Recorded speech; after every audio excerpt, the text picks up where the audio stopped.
After personally encountering the frustrating Far Cry 3 crashes and spending considerable time testing various resolutions, I've identified several effective methods to get your game running smoothly, and I'm excited to share these with you now.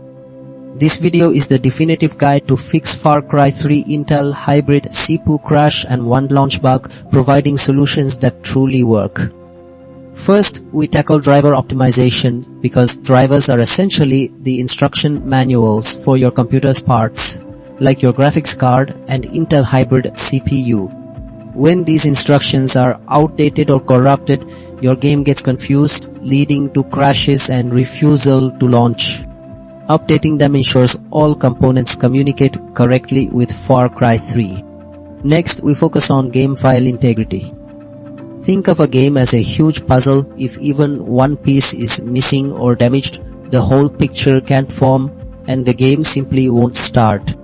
Verifying these files ensures every part of Far Cry 3 is present and functional.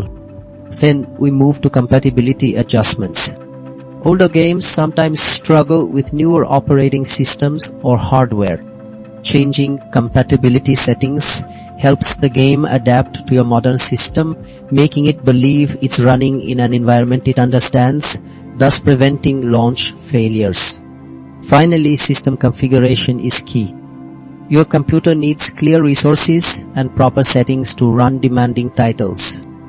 This step ensures background programs aren't interfering and that your system's power delivery and memory management are perfectly tuned for Far Cry 3, stopping those frustrating crashes before they even begin.